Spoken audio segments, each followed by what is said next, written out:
One of the hardest things to do nowadays is to buy a condo in Miami with a very low down payment. In the past, not that many years ago, when the housing market was in a worse condition, meaning we had too much inventory and we had tons of condos on the market, you would need 25%, a 25% down payment, no matter what. On some of our single family homes and certain townhouses back then, you could put lower down payments, 3%, 5%, 10%. And it's been at 25% for condos for a long time. And it's so difficult to find condos, especially nice ones, that you can put a low down payment on. And this video is to share with you some of the things to know, which, first of all, which condos you can buy with the low down payment, which condos you need a bigger down payment, and then just some of the things that you should know, because this is always changing.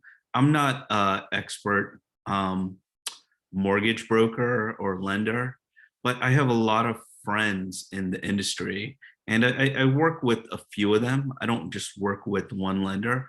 I want to make sure that the actual loan works best for that client. So it's sort of catered towards them. Because if someone has a huge down payment and they're maybe looking for something else, the lender with the low down payment assistance may or may not be the right lender for them.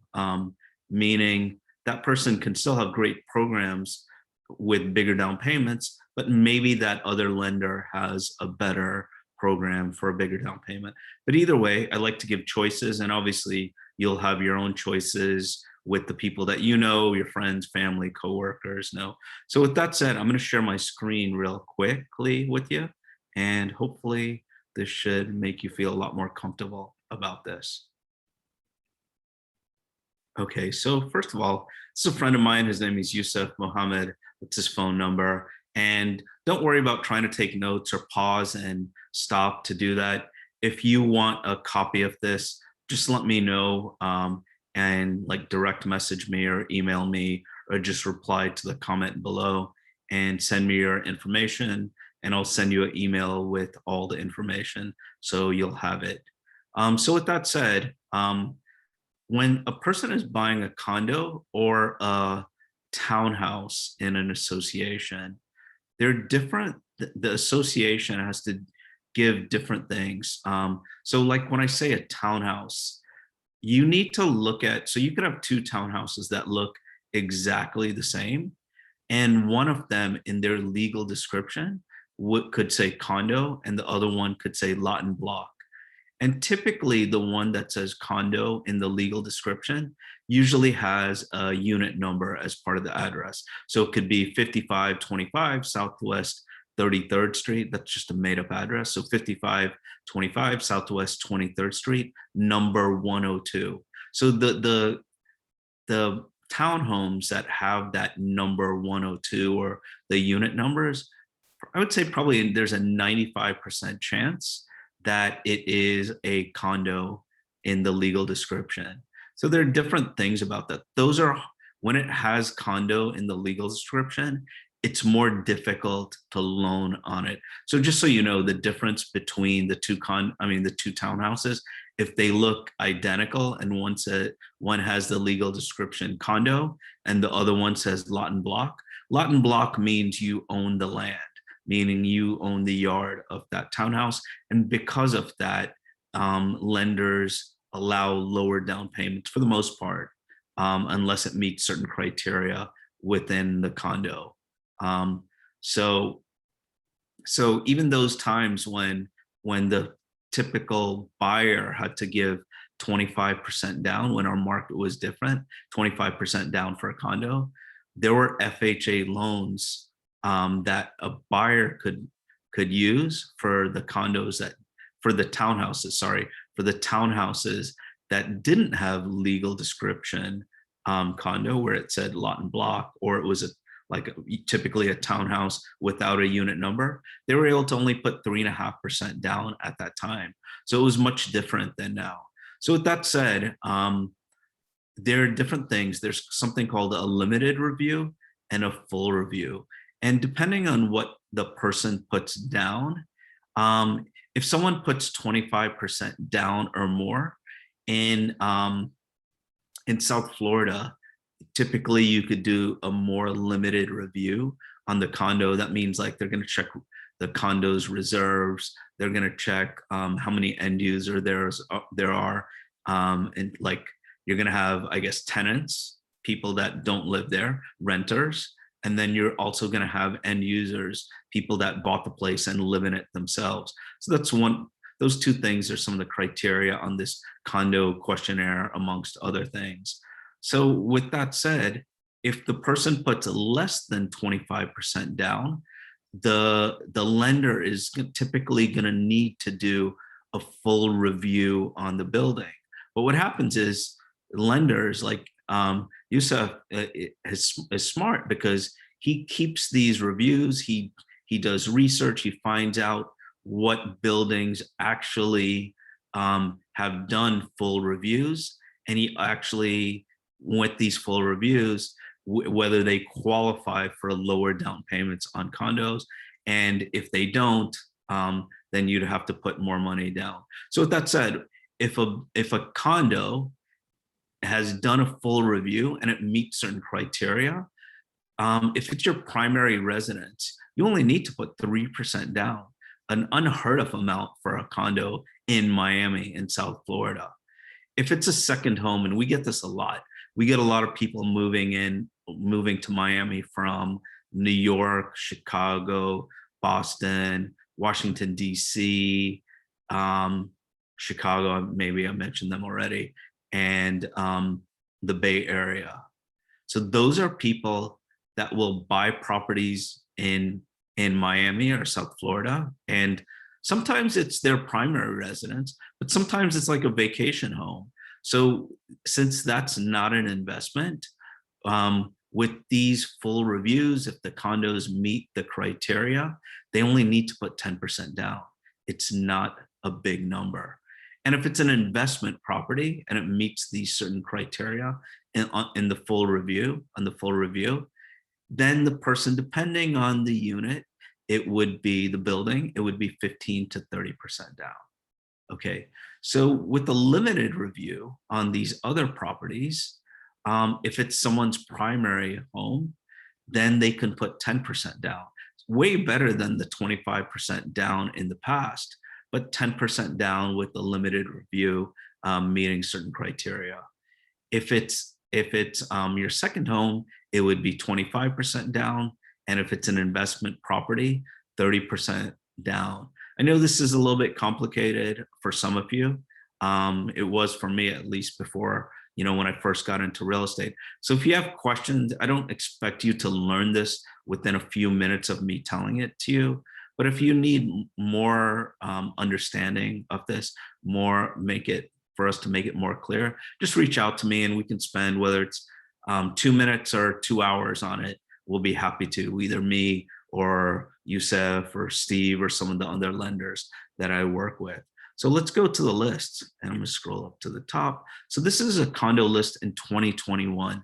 So with these reviews, they're for a limited time. So they expire based on a certain time frame. I think it's good for a year typically, and it's when the actual review was done. So when I show you this list, you're going to see different dates on it. And you always want to get updated with it. So, this is for information purposes only. And also, even though the data is great data, we want to make sure that nothing has changed once you start looking at properties, because the last thing we want to do is assume anything happened, and then for whatever reason the building has a lawsuit or something else has happened, they have a huge special assessment, or a ton of people are tenants now rather than end users, or whatever it is, or the reserves got eaten up for some project. We want to make sure that you're current on it, because we don't want you to find a property, do everything, get closer to closing, and then the lender says, no, we can't do that.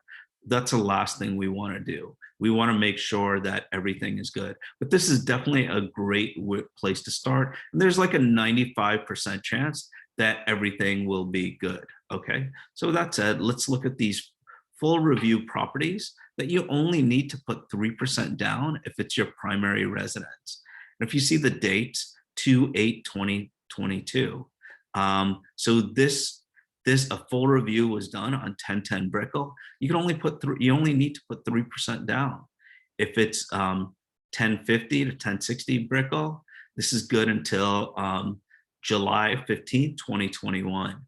Let me look for some properties that are pretty cool that I like, even though there's a ton of them here. Aria is a nice place, August 31st, 2021. Atrium at Aventura, September 8th, 2021. Azul at Fontainebleau. Let me see, Blue Condominium, August 11th, 2021. Let me see, Brickell Heights are nice. Let's see, what other place do I like? And like I said, if you want me to send this list to you, just DM me, comment below, email me. I mean, there's a ton of different ways, or call me, text me. Echo is good until April 1st, 2022. Let me see, Icon Brickell too. It's good until March 22nd, 2022. So you only need 5%, I mean 3% down. 3% down if it's your primary residence, 10% down if it's a second home, and if it's an investment, 15 to 30% down. The lender would give you the exact number for that. Let me see what else are some of the highlights in here. Mint is nice, 92 Southwest 3rd Street, good until July 8th, 2021. One Miami East, 335 South Biscayne Boulevard, good until June 2nd, 2021. Neoloft is pretty nice. January 6th, 2022. One Miami West as well. So both of them in one Miami. Quantum on the Bay is nice. July 6th, 2021. I keep trying to remember, 7 is July, 8 is August, 9 is September.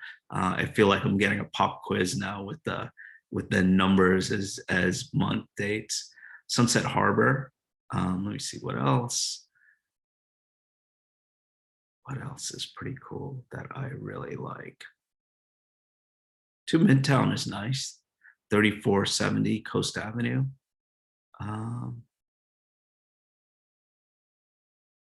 And I mean, all of these places are nice. Wind is nice.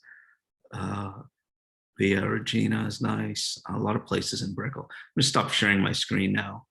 So anyways, as you can see, there's a ton of choices if your down payment isn't 25%.